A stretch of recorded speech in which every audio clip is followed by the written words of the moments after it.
subsidiary books. So today we are going to talk about uh, specific or subdivided journals, okay, and we call them as subsidiary books. Subsidiary books.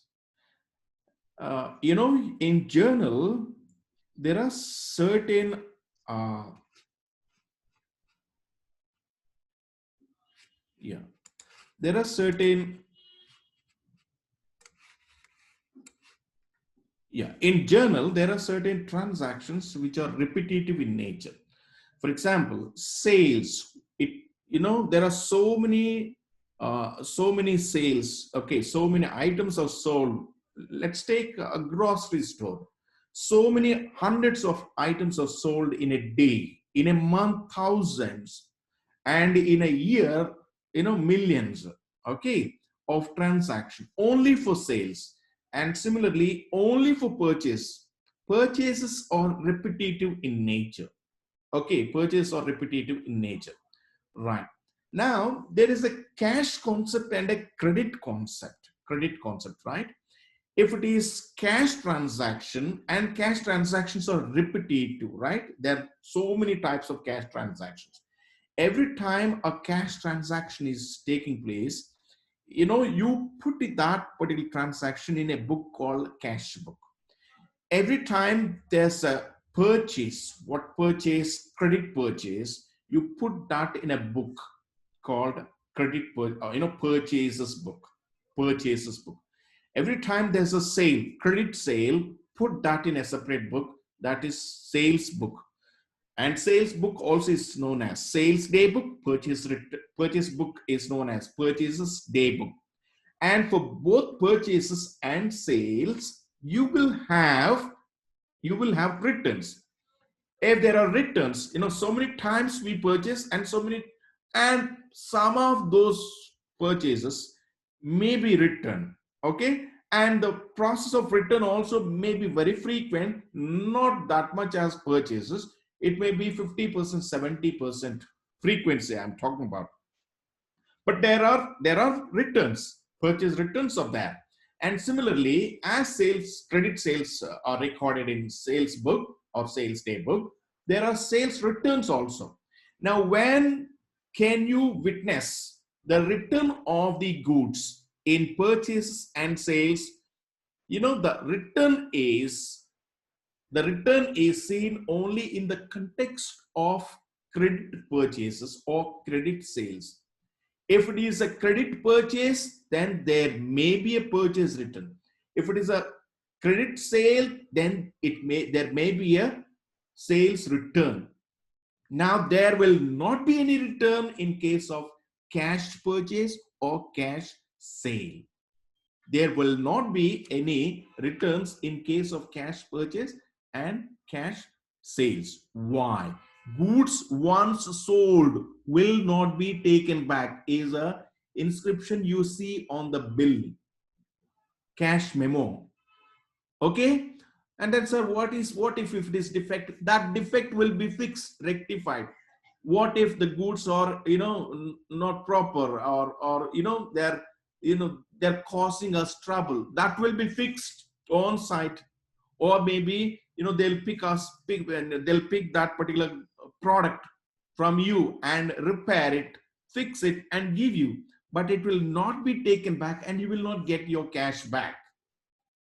Whatever is the trouble, they will fix it, but you will not get your cash back. Okay, so the return concept is only in the event of credit purchases, credit sales. Okay, right.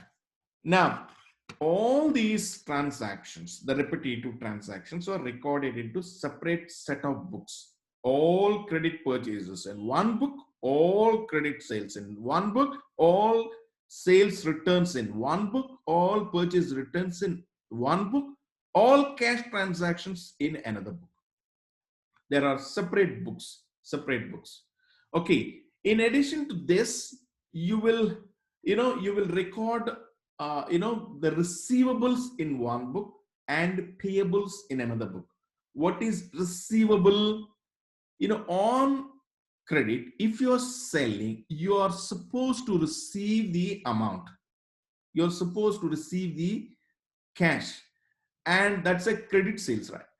What you're supposed to receive, okay, is a receivable or debtors, and for these receivables, you maintain separate book, receivables book. Similarly, when you're buying on credit, that can be converted into a payable, bill payable, okay, and that has to be recorded in a book called payables book. There's a separate book for bills payables, there's a separate book for bills receivable, okay, right. So look at this. I just want you to have a glance at this. Yeah, all the books, the subdivision of journal is done just as follows. Purchases book records only credit purchases of goods by the trader. Let's say you are the trader and you maintain the purchases, credit purchases in the purchases book. Sales book is meant for entering only credit sales of goods by the trader. You are the trader and all your credit sales are entered in the sales book. And purchases returns book records the goods returned by the trader to the suppliers. And you are the trader and you purchase materials from your suppliers on credit. All such transactions are recorded in purchase returns when you are returning such goods to your suppliers. Okay, now sales returns book, it is opposite. Just as you buy and take the goods and return some of the goods left over or some of the goods which are defective, just as you return, okay, and your customers also may return to you some of the leftover stock, some of the defective stock, okay. Now bills receivable book records all the bill receivables, okay, and bill payable book records all the bill payables, okay. So the transactions, now look at this. Broadly, four types we can say. There are day books, there are bills receivable books or bills payable books or simply bills books, and cash book, journal proper. Okay. Now, when you check whether a particular transaction fits in day book or in bills book or in cash book, you check. If it fits here, look at this. It comes under day book. Where it in day books, it comes under sales book. It's a credit sales. You dump it here, and you just checked it. It is it is not fitting anywhere here. It is neither a credit a purchase. It is not a credit sale. It is neither a return of a purchase. It's not a return of sales. It did not fit here. Then it must be fitting in receivables. It is neither fitting in receivables or payable. Or then check it in cash book whether it fits there, or it is not fitting there also. It is not fitting in cash book because it's not even cash transaction. Then where we should dump that? Now you should dump that in the journal proper. Now look at this, journal proper. Journal proper is the journal which records the entries which cannot be entered in any of the above listed subsidiary books. You tried your best to record in purchases book, sales books, purchase returns book, sales returns book, bills receivable book, bills payable book, single column cash book, double column cash book, triple column cash book. Nowhere you could accommodate. And where do you want to dump it? You put it in a book called journal proper. It is a record of all the entries which you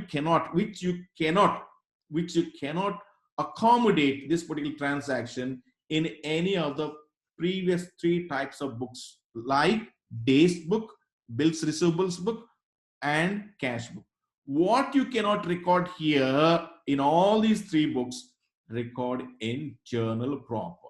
There may be a short question on this, 4 marks, 5 marks, and even in the internals. Okay, journal proper. There will be a short question for sure.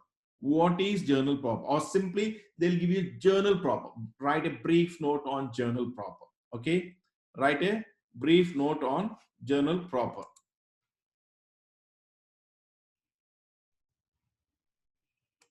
Yeah,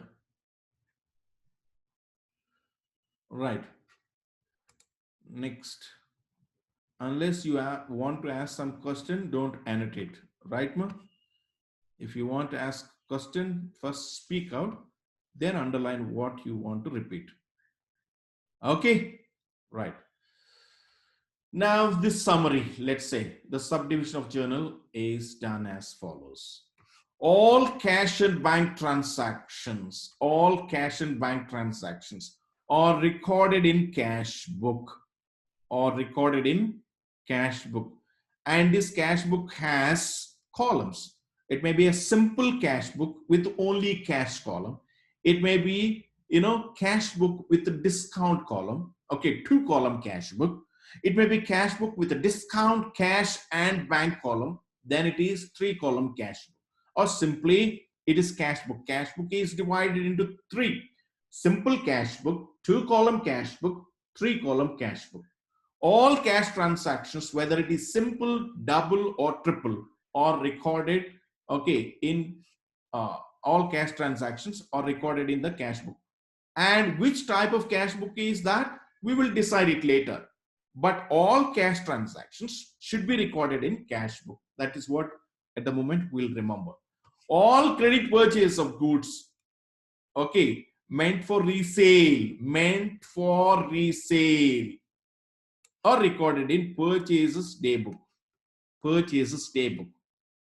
Okay, all credit sales are recorded in sales book. All credit sales are recorded in sales book. All purchase returns are recorded in purchase returns book. All sales returns recorded in sales returns book. Okay, and receivables in the receivables book, payables in the payables book. Okay, that's it. So look at the summary for just 1 minute, have a glance. Okay, if you have doubt, just ask me the doubts.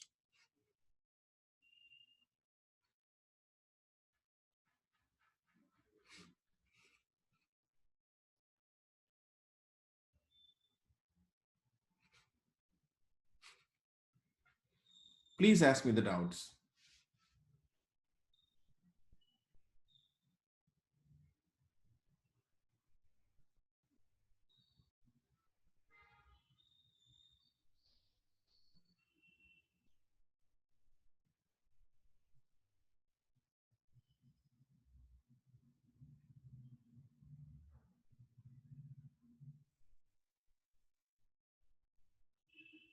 Got it? Okay, no doubt. Let's try with purchases daybook. Purchases daybook. I want somebody to read it. Hisham, read it. Hisham. Hisham. Yes, sir. Yeah, please. Purchase day book, right, sir? Yes, ma'am.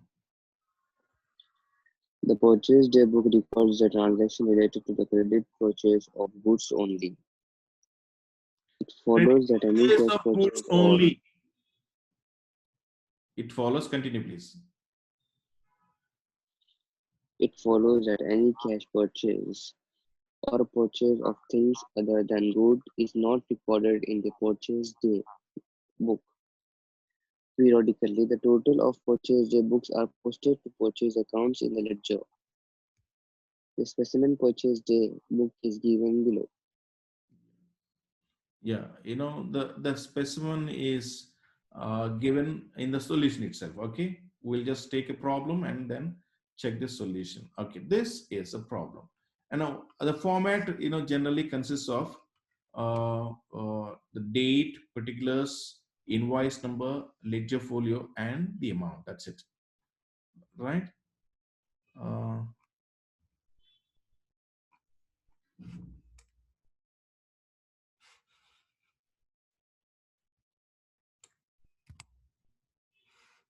Right. This is a problem. Look at this. Yeah. There are 5 transactions. I want 5 people to take up these transactions.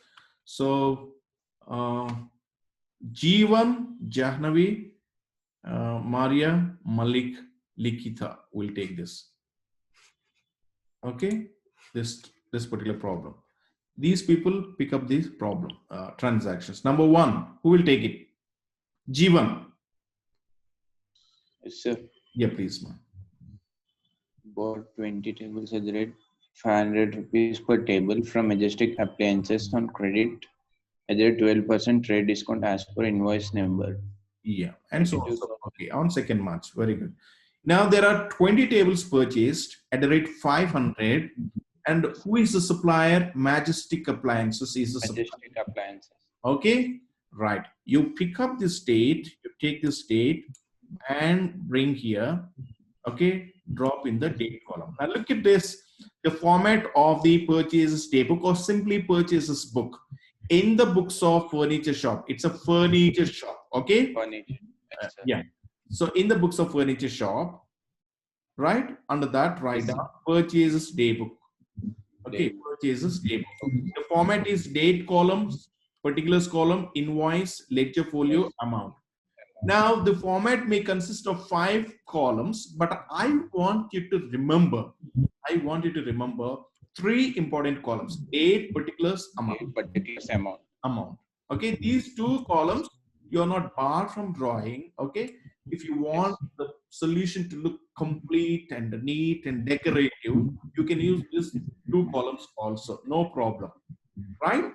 Okay. Okay, sir. Now, Majestic Appliances is the supplier. You write the name of the supplier at the top.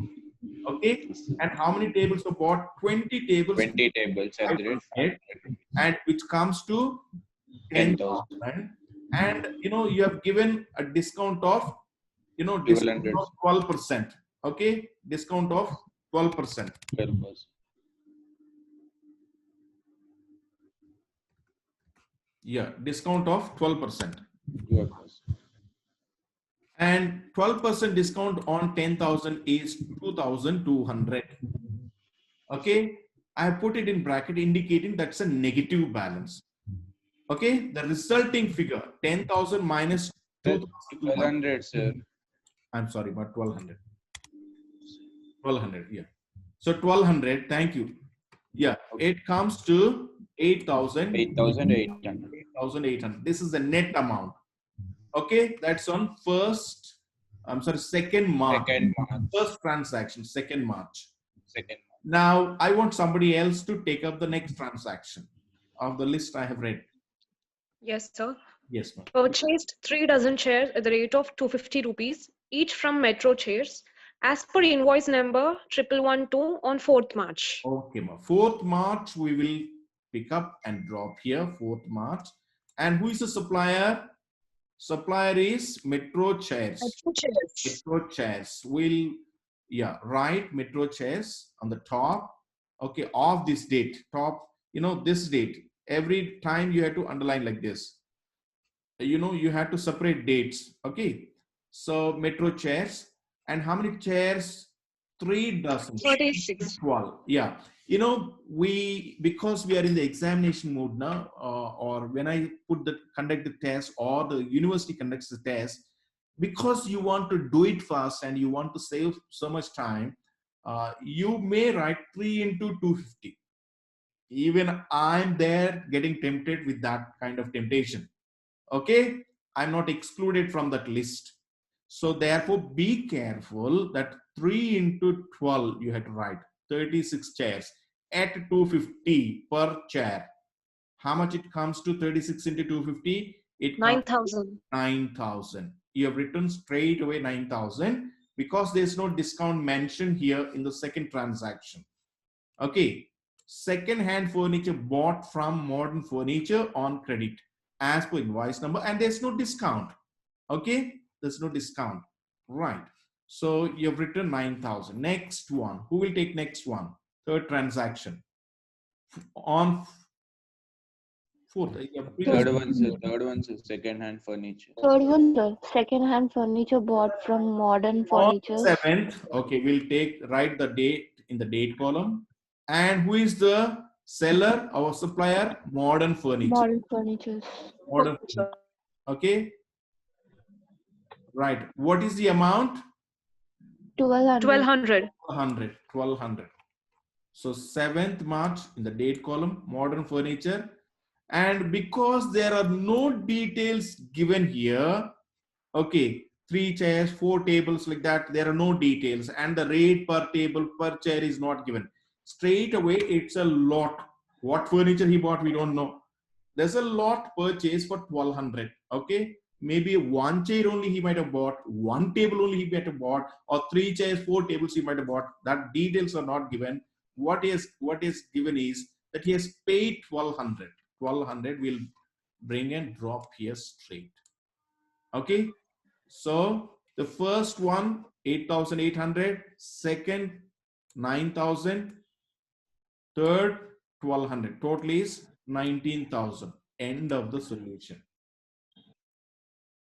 Okay, end of the solution. You will ask me now question. So why didn't you record the fourth transaction? Why didn't you record Cash book. transaction? Because it's recorded in cash, Cash, not on credit. It is a not on cash credit. transaction. Cash transaction. It goes to cash book. It goes to cash book. Very good. Next, you will ask me another question. So why didn't you record? Okay, So that it is an asset. Yeah. This is That's an asset. So it's not. Asset. What is our rule? What is our rule? Our rule is you have to mention here, you have to record here only those goods which are meant for resale.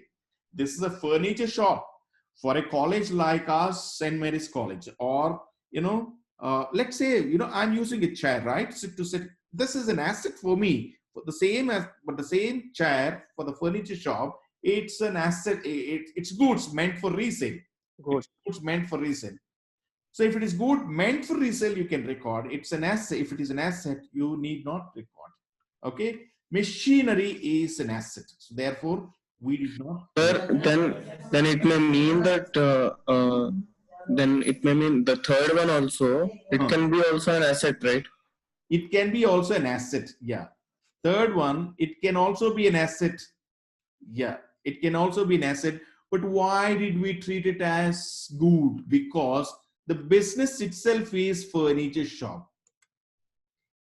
We are not sure whether he's buying and selling only the new one. He may also buy the second-hand, furniture and sell it. That's his business. He's a trader. Okay. So because it's furniture shop, we have taken the second-hand chairs also, or furniture also. Okay. As goods meant for resale. Therefore, we have recorded here. Okay, we have recorded here. And why did you record, sir? There is no, there is,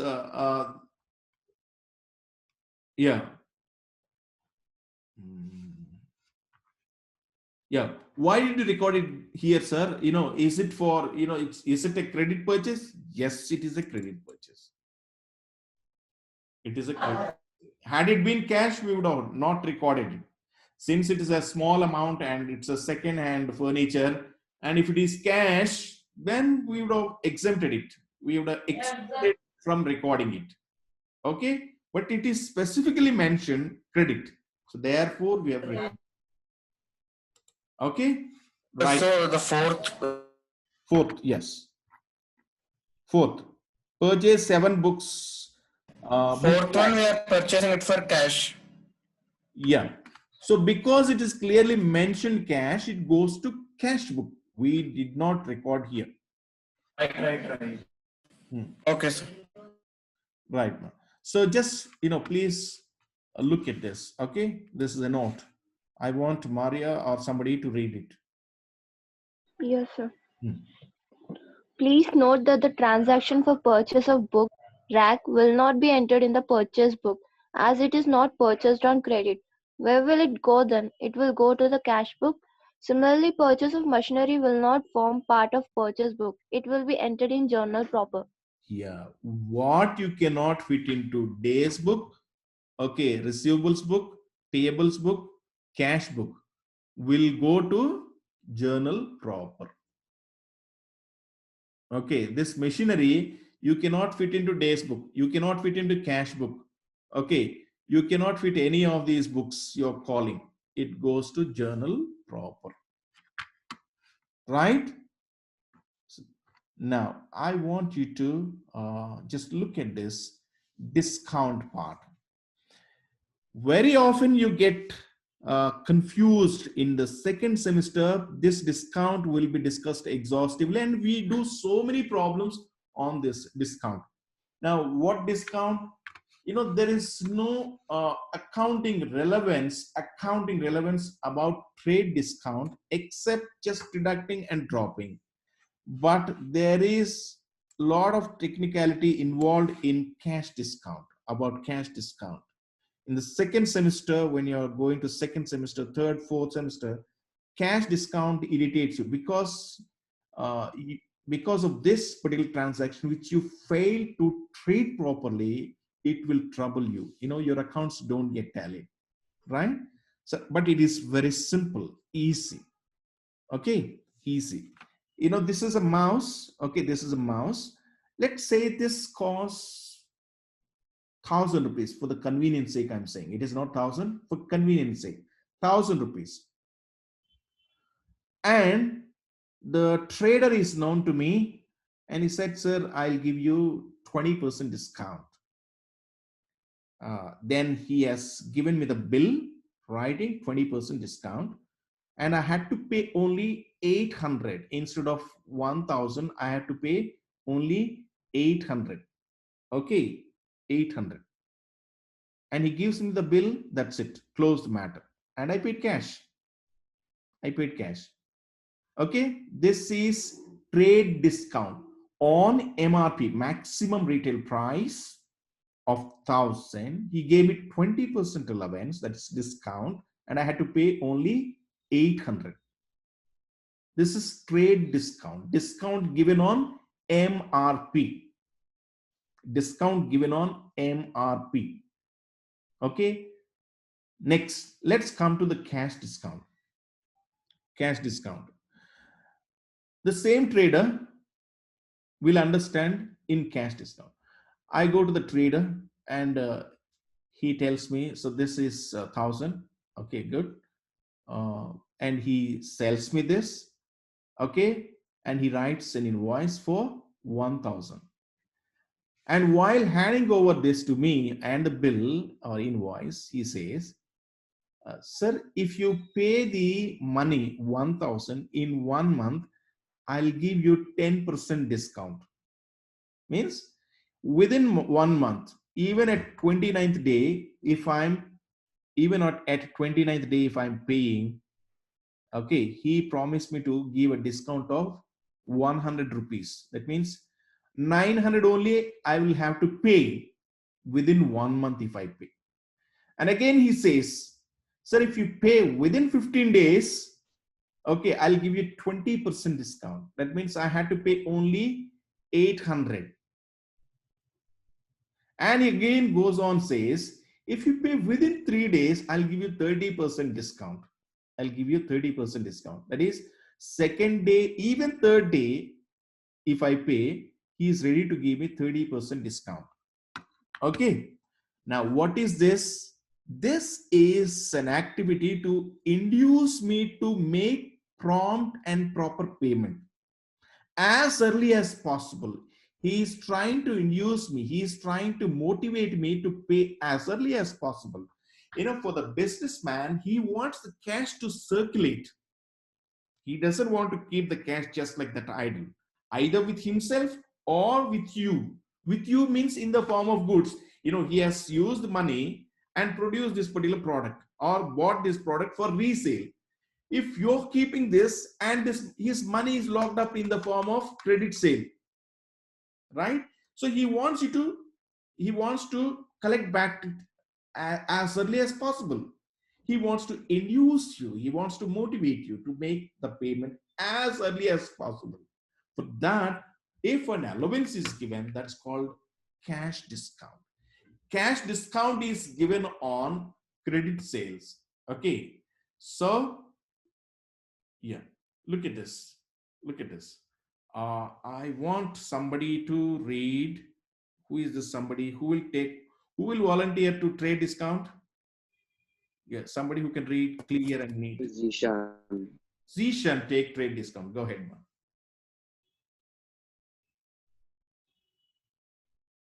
Go ahead, Zishan. Trade discount is. Yes, sir. Trade discount. Can you be a little louder? Keep the mic nearer. Okay, sir. Can you hear me now? Yes, please. Yeah. Trade discount is an allowance or concession granted by the seller to the buyer.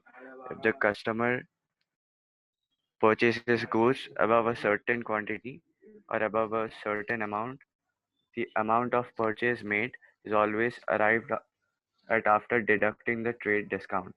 That is, only the net amount is considered.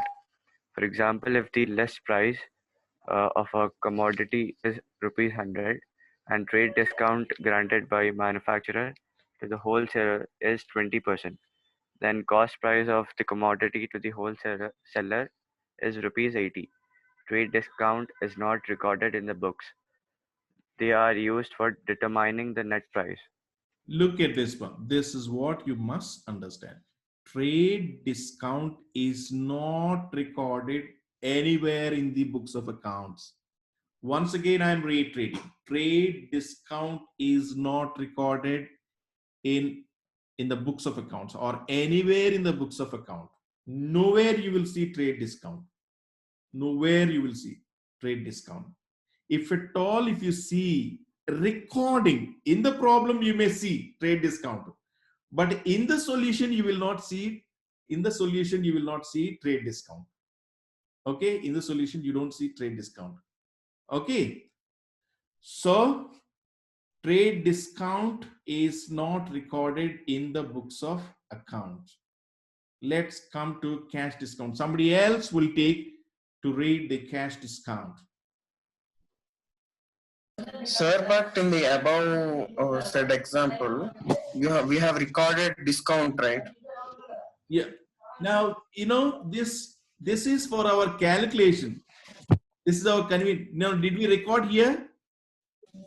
No, sir. No. This is for our understanding. Even without writing this here, straight away you can take 8,800.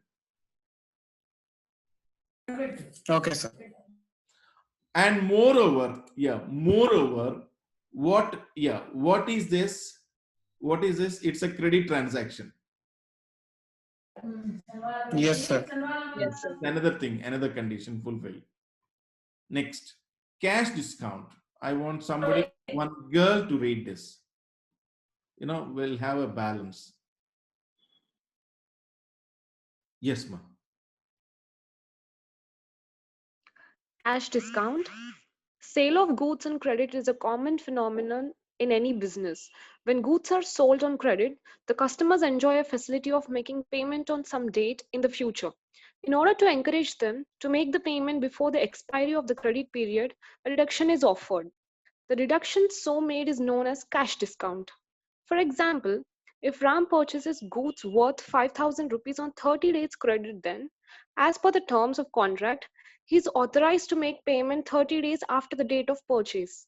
If he is offered a cash discount of 2% on payment within 10 days, and if he does so, he is entitled to deduct 100 rupees from the invoice price and pay 4,900 rupees. In this case, 100 rupees is cash discount. But if he does not choose to make payment within 10 days, then he will not get any cash discount. In this case, he will pay 5,000 rupees after 30 days. Yeah. This cash discount we have to enter in the books of accounts. This cash discount you can see very often this discount, cash discount, very often. Okay. So this is the difference between cash discount and trade. What you have learned is useful. The same theory questions will come in the second semester also. What is the difference between trade discount and cash discount? Or simply cash discount. Generally, trade discount is not given. Only if at all, if it is given, to compare it is given. Otherwise, only cash discount is given. Okay, right. Returns book. Okay, returns. Purchase returns or returns outward. Purchase returns or returns outward. Okay. Sir, time. Time is up.